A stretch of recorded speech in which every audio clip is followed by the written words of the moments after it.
আসসালামু আলাইকুম। আপনারা কেমন আছেন? আশা করি সবাই ভালোই আছেন। মাশাআল্লাহ এগ্রো ইউটিউব চ্যানেলে আপনাদেরকে স্বাগতম। তো আজকে আমাদের এখানে প্রচুর পরিমাণে বৃষ্টি হওয়ার কারণে তো দেখেন আমাদের যে গাভীগুলো খাবারগুলো এখানে রাখি সবগুলো খাবার ভিজে গেছে, তো তাই এখানে ঢেকে রেখেছি। আর দেখেন আজকে আমাদের এখানে মেঘাচ্ছন্ন হওয়ায় দেখেন আমাদের গাভীগুলো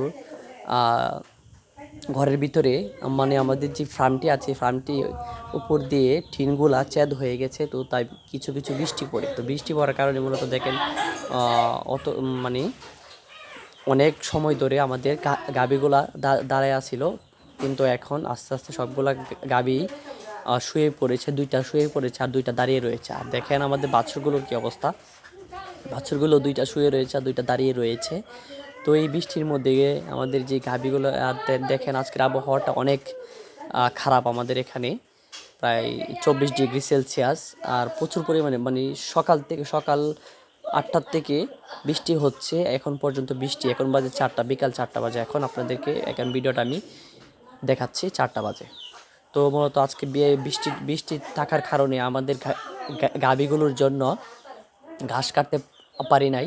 তো আজকে সারাদিন আমাদের গাভীগুলোকে খড় খাওয়াইছি, আর হচ্ছে আপনার সন্ধ্যাবেলা পানি দিয়ে দানাদার খাওয়াবো, বসি ফিট এগুলা এক্সেট্রা এক্সেট্রা। তো আপনারা যারা আমার ভিডিও দেখেন প্রতিনিয়ত তারা অবশ্যই আমার চ্যানেলটি সাবস্ক্রাইব করবেন আর লাইক করবেন, কমেন্টস করবেন। আপনাদের যদি আপনাদের গাভী অথবা বাছুরের কোনো সমস্যা হয় তাহলে আপনারা কমেন্ট করবেন, এই কমেন্ট অনুযায়ী আপনাদেরকে আমি ভিডিও বানিয়ে দিয়ে সমস্যার সমাধান করে দেবেন ইনশাআল্লাহ। তো আপনারা অবশ্যই কমেন্ট করবেন। আর দেখেন আমাদের খাবারগুলো এখানে আমরা রেখেছি, আমাদের আলাদা কোনো খাবার রাখার কোনো ঘর নাই, তো তাই আমরা এখানে খাবারগুলো স্টক করে রেখেছি। তো বৃষ্টি আসলে আমাদের খাবারগুলো এখানে পানি পড়ে নষ্ট হয়ে যায়, তো তাই আজকে ঢেকে রেখেছি। তো হালকা ভিজেছে, বেশি ভিজে নাই। তো এই বৃষ্টির মধ্যে আপনারা আপনাদের গরুর প্রতি অনেক খেয়াল রাখবেন, কেননা এই বৃষ্টির মধ্যেই মূলত আমাদের যে গাভীগুলো এবং বাছুরগুলো আছে এই খাবারের অভাবে মানে শুকিয়ে যায়। তো তাই আপনারা অবশ্যই এই বৃষ্টির মধ্যে যে খাবার মজুত করে রাখবেন, যেমন সাইলেজ আছে, আপনারা চাইলে মজুত করতে পারেন।